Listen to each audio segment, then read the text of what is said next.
Hello friend, मैं से कहते शाम जीएच नॉलेज प्रो में आप सभी का फिर से स्वागत करता हूं। तो इस वीडियो में हम समझेंगे चंद्रगुप्त नाटक अंक 2 दृश्य 4 को। ओके, इससे पहले जो है इस नाटक का सीरीज चल रहा है पूरा, आप वीडियो देखे होंगे। अंक 1 दृश्य 1 2 3, एक अंक का 11 दृश्य समाप्त है। अब दूसरा अंक का 1 2 3 भी कंप्लीट है, अब 4 को देखेंगे। ओके, तो आप सिंपल प्लेलिस्ट जाकर चैनल का देख सकते हैं। चंद्रगुप्त एक फोल्डर है प्लेलिस्ट पे, वहां पर जो है सारा वीडियो चंद्रगुप्त का देख सकते हैं। तो चंद्रगुप्त नाटक अंक 2 दृश्य 4, इसके पात्र 4 ही पात्र हैं। मालविका है, चंद्रगुप्त है, चाणक्य है और एक सैनिक है जो 1-2 बातें किया है इस दृश्य पे। ठीक है, मालविका एक सिंधु देश की कुमारी है जो अलका की सहेली है। इसके प्रीवियस अंक 2 या 3 पे इसका आया था। उसके बाद मालविका का जो है कोई रोल नहीं था। अब मालविका सिंहरण के साथ जो है वहां से नाव पे आती है मालविका। ये भी जानते हैं आप, सिंधु की एक कुमारी है, अलका की सहेली है। चंद्रगुप्त तो इस नाटक का नायक ही है। ठीक है, मगध का भावी सम्राट है, धीरे धीरे बनेगा। अब चाणक्य को जानते हैं और एक सैनिक है जो मगध का सैनिक है। ठीक है, अब आप सोच रहे होंगे ये मैंने क्या लिखा है कि झेलम वितस्ता, व्यास नदी विपाशा, सतलेज नदी शतद्रु। तो ये जो है इसके प्राचीन नाम है। अभी हम बोलते हैं झेलस, बोलते हैं ब्यास, बोलते हैं सतलेज बोलते हैं। इसका प्राचीन नाम है झेलम को वितस्ता, इस नाटक में बताया गया है। व्यास को विपाशा और सतलेज को जो है शतद्रु बताया गया है। ठीक है, तो ये 5 नदी मैं पहले से बोल रहा हूँ। पहले झेलम, ये तो सिंधु नदी है जो इसका जो है उद्गमन हुआ है मानसरोवर लेक के पास से हुआ है। ठीक है, उस मानसरोवर झील के पास से ये निकली है, फिर धीरे धीरे आगे और 5 नदी इस पे मिसी है, झेलम, चेनाब, रावी, ब्यास, सतलेज। ठीक है, तो झेलम तो पार कर चुकी है। प्रीवियस वीडियो पे मैं आपको बताया हूँ कि सिकंदर की सेना पर्वतेश्वर से युद्ध फिर संधि झेलम पार है। ठीक है, अब ये दृश्य है कहाँ का ने, यहाँ का। ठीक है, किस जगह का? मालवा का। मालवा का एक उद्यान है। ठीक है, मालवा के एक उद्यान में मालविका जो है कुछ ऐसे अपने आप बातचीत करती है। के फूल हंसते हुए आते हैं, मकरंद गिराकर जो है मुरझा जाते हैं। आंसू से धरणी माँ सींचती है। ऐसे प्रतीत हो रहा है, ऐसा वैसा। विदेशियों का एक दल ठहरा हुआ है, 2 दल ठहरा हुआ है, एक बड़ा भयानक लगता है। तो ऐसे मालविका जो है कुछ ऐसे बातचीत करती है। आप देखना PDF पे। ठीक है, जो चंद्रगुप्त नाटक पे, तो मालविका जो है ऐसे बातचीत करती रहती है। सहसा किसका प्रवेश होता है? एक युवक का प्रवेश होता है। मालविका उस युवक को देखते ही ऐसे जो है कहाँ पर, गार्डन पे थी, फूल जो है फूल को संवारने लगती है, अपने आप को संवारने लगती है, फूल को टच करती है और उतने में चंद्रगुप्त का प्रवेश होता है। ठीक है, मालविका देखती है चंद्रगुप्त को। चंद्रगुप्त बोलता है कि मालविका, तुम्हारी नागेश्वर की खेती कैसी है? नागेश्वर एक औषधि वृक्ष है। ओके, तो मालविका बोलती है कि हाँ हरी भरी है। तो बोलता है चंद्रगुप्त के आज कुछ खेल देखोगी? बोलती है मैं तो हमेशा ऐसे अभिनय खेल देखती हूँ, इसी उद्यान के कोने में लोग बैठी रहती हूँ, लोग आते हैं अपना खेल दिखाते हैं, अभिनय देखती हूँ। ये जो है चंद्रगुप्त और मालविका में बातचीत होती है। फिर जो है चंद्रगुप्त बोलता है कहाँ का है न, सिंहरण के मालव के एक उद्यान का है, सिंहरण के उद्यान का है। ठीक है, सिंहरण तो अभी बंदी है कहाँ? पर्वतेश्वर के यहाँ। ठीक है, पिछले पार्ट पे पर्वतेश्वर ने उसे बंदी बना लिया है, सॉरी सिकंदर ने उसे बंदी बना लिया है। पर्वतेश्वर क्या बोला कि मेरे पास ही रहेगा। तो अलका और सिंहरण जो है वहां पर बंदी है। ठीक है, लेकिन पर्वतेश्वर के पास है। सिकंदर बंदी बनाया था। अंबिक बोलता है कि अभी रहने दो। प्रीवियस पार्ट पे आप देखे सुने होंगे। ठीक है, देखिए उस वीडियो को। तो अब जो है सिंहरण के उद्यान का ये बात है, मालविका चंद्रगुप्त में बातचीत होती है। फिर चंद्रगुप्त बोलता है कि कुछ गाना जानती हो तुम, कुछ गीत जानती हो? मालविका बोलती है हाँ जानती हूँ, परंतु। चंद्रगुप्त बोलता है किंतु परंतु नहीं, सुनाओ। तो मालविका बोलती है कि अभी जो है पूरे देश में युद्ध की घंटी जैसे बज रही है और इसके बीच जो है मैं आपको गीत सुनाऊं? चंद्रगुप्त बोलता है कि रणभेरी भी तो उससे पहले जो है गीत हो जाए। रणभेरी यानी एक वाद्य यंत्र, एक बड़ा ढोल जो रणभूमि में तैयारी से पहले जो है बजाया जाता था सेना को तैयार करने के लिए। ठीक है, तो बोलता है कि रणभेरी से पहले जो है एक सुंदर तान हो जाए, यानी गीत सुनने की इच्छा होती है किसमें? चंद्रगुप्त में, मालविका से। और मालविका भी बहुत अच्छा गीत गाती है। तो मालविका फिर बोलती है, चंद्रगुप्त के रिक्वेस्ट करने के बाद जो है अनुरोध करता है चंद्रगुप्त। मालविका बोलती है कि ठीक है मैं प्रस्तुत हूँ, सुनो। सुनाने वाली होती है, इतने में प्रवेश हो जाता है चाणक्य का। चाणक्य बोलते हैं मौर्य, लड़कियों से बातचीत करने का भी समय नहीं है। हाँ, बोलता है किसको? चाणक्य किसको बोलते हैं? चंद्रगुप्त को। कि चंद्रगुप्त मौर्य अभी जो है लड़कियों से बातचीत करने का समय नहीं है, क्योंकि चंद्रगुप्त की इच्छा होती है कि मालविका से ये जो है यहाँ से आम्भीक के यहाँ से आप जानते हैं उस कुटीर का दृश्य, फिर जो है पर्वतेश्वर का साथ देना, इससे जो है एक कंटिन्यू प्रोसेस से इसका मन भी विचलित होता है, इसका मस्तिष्क भी विचलित होता है। तो इसलिए ये सोचता है कि मालविका से गीत सुनकर जो है इस मन और माइंड मस्तिष्क को थोड़ा सा जो है शांत किया जाए। लेकिन उतने में प्रवेश हो जाता है किसका? चाणक्य का। बोलते हैं जो अभी लड़की से बात करने का समय नहीं है। चंद्रगुप्त बोलता है गुरुदेव मैं अभी अभी कहाँ से आया हूँ? मैं विपाशा के तट से आया हूँ। विपाशा यानी ब्यास रिवर, ठीक है। ये थोड़ा कम मैप में मुझे जगह मिला, वरना आप बोलेंगे सतलेज सर ये तो उत्तर प्रदेश के पास चलिए, ये ऐसा नहीं है।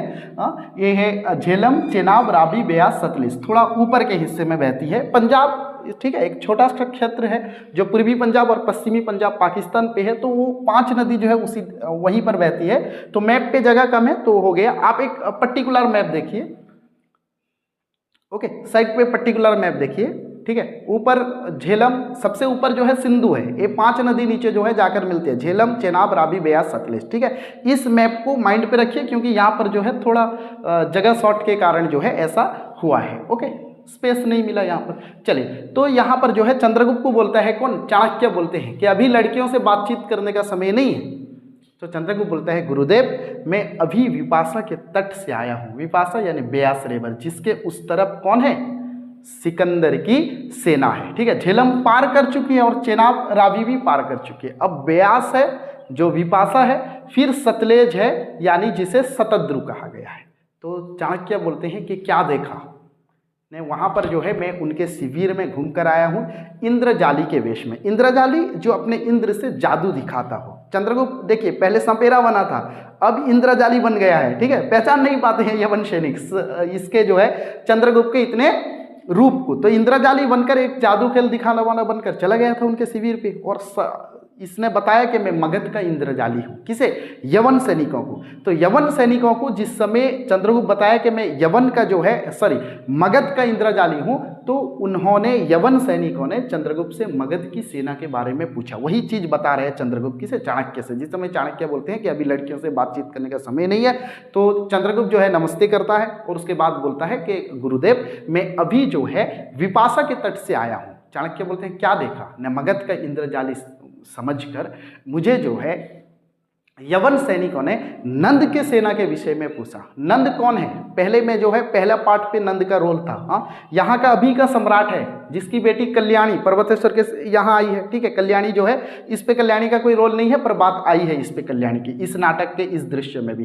तो नंद की सेना, यहाँ पर नंद है, अभी बाद में चंद्रगुप्त बनेगा। तो मगध का जो है इंद्रजाली समझकर जो है यवन सैनिकों ने नंद की सेना के विषय में पूछा चंद्रगुप्त को। और चंद्रगुप्त बता रहे चाणक्य को कि मैंने उनसे कह दिया है कि कहाँ पर? शतद्रु के तट पर, सतलेज रिवर के साइड पे, ठीक है। शतद्रु सबसे नीचे वाली रिवर है, ठीक है। झेलम, चेनाब, रावी, ब्यास, फिर सतलेज, ठीक है।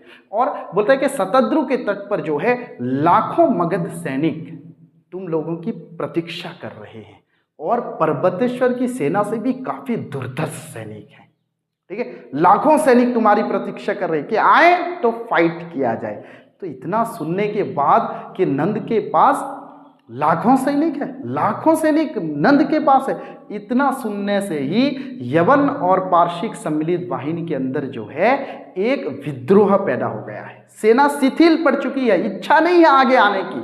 सिकंदर के बार बार रिक्वेस्ट करने पर भी आगे आने को सेना तैयार नहीं हो रही है। कौन सुना रहे? चंद्रगुप्त। किसे? चाणक्य से सुना रहे कि मैं वहीं से आ रहा हूँ। वहाँ का ऐसा हालत है। मुझे जब पूछा कि नंद के सैनिक, मैंने कहा लाखों सैनिक हैं, लाखों से भी अधिक सैनिक, और पर्वतेश्वर की सेना से भी दुर्धर्ष सेना है उसकी, बिल्कुल जो है शतद्रु के तट पर, सतलेज के तट पर जो है क्या कर रही है? इतना तुम्हारी प्रतीक्षा कर रही है फाइट के लिए।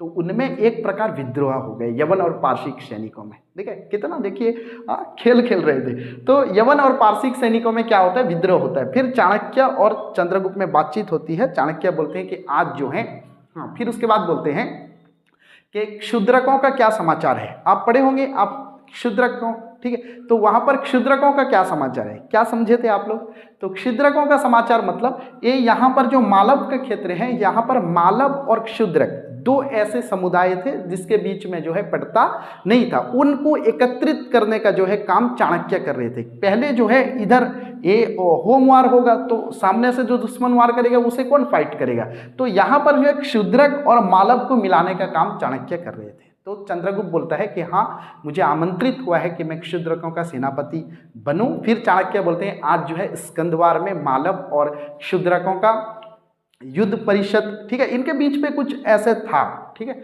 जो इनका मतलब मिलकर लड़ना चाहते थे। पहले ये लोग मिले हुए नहीं थे, चाणक्य ने इन्हें मिलाया, चंद्रगुप्त मिलाता है, फिर जो है ये आगे देखना कैसे लड़ते हैं, किसके साथ, यवन सैनिकों के साथ। तो चाणक्य बोलते हैं आज जो है स्कंदवार, स्कंदवार जहाँ पर सेना की छावनी होती है, हम ऐसे किला बोल सकते हैं या कुछ मीनिंग, जहाँ की सेना की छावनी होती है, वहाँ पर जो है युद्ध परिषद बैठने वाला है, किसका, क्षुद्रक और मालव का, कि युद्ध नीति क्या होगी।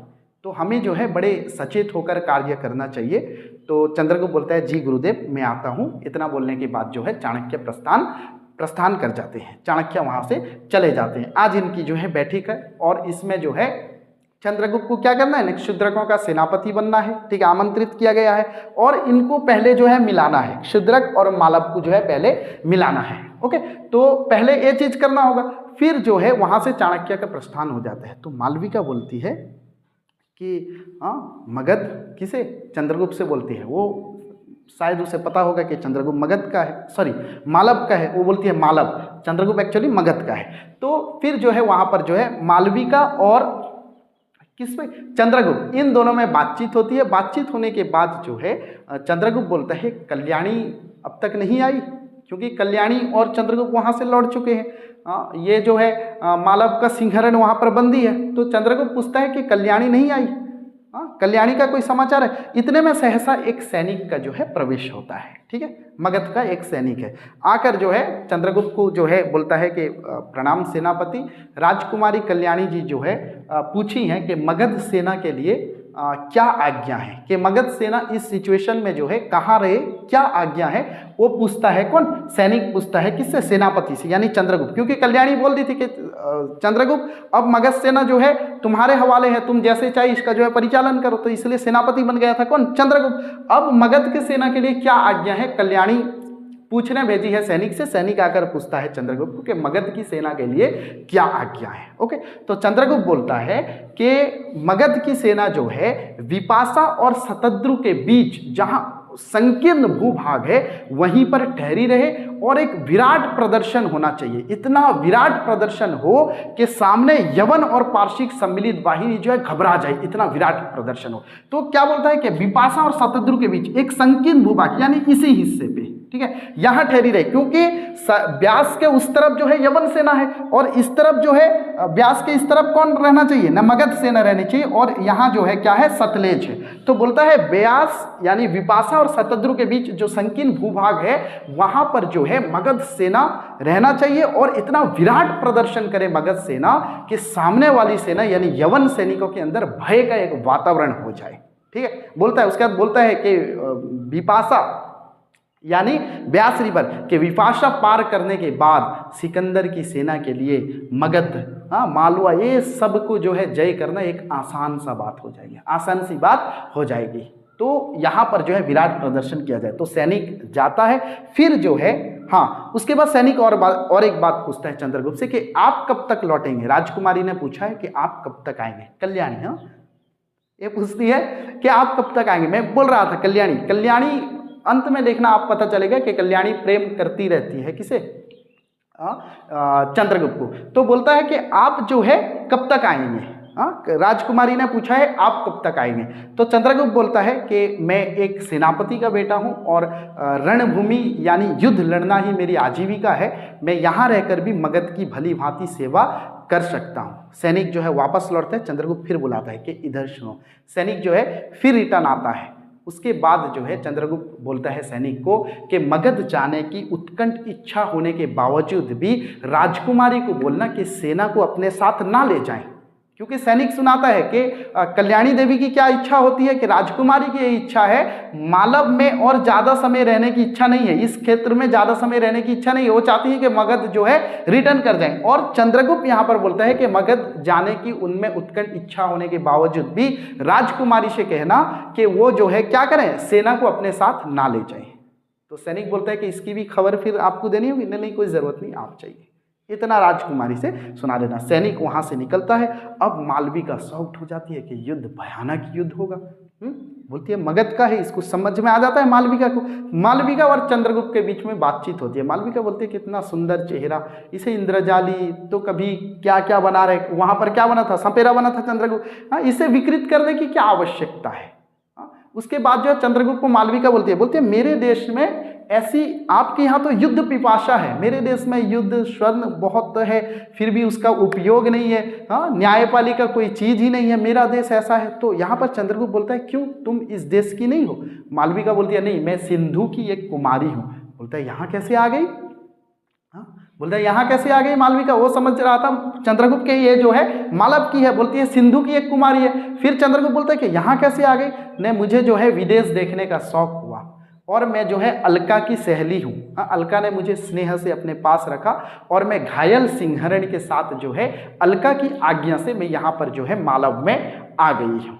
ठीक है, दोनों में बातचीत होती है। फिर उसके बाद जो है चंद्रगुप्त बोलता है कि तुम बहुत सरल हो, मैं तुम्हारी सरलता पे जो है प्रसन्न हूँ। कि ऐसी मतलब क्यूट सा सवाल करती है मालविका इससे कि क्यों तुम ये वेश को बदलती हो। बोलता तुम जानकर भी क्या करोगी, चंद्रगुप्त पूछता है कि तुम जानकर क्या करोगे ये सब बात। तो इतने में दोनों की बातचीत होती है। उसके बाद जो है चंद्रगुप्त का प्रस्थान हो जाता है। ठीक है, अब जो है नेक्स्ट फिर जो है अंक 2 दृश्य 4 पे पढ़ेंगे कि कहाँ ने उसका बंदी गृह, जहाँ पर सिंहरण और अलका है, पर्वतेश्वर का बंदी गृह, वहाँ पर क्या होता है। फिर उसके बाद यहाँ पर सिंहरण लौटेगा, युद्ध होगा। आगे आगे चलिए साथ में, फिर मिलते हैं नेक्स्ट क्लास आप लोगों के साथ और एक वीडियो में। तब तक के लिए आज्ञा दीजिए। जय हिंद।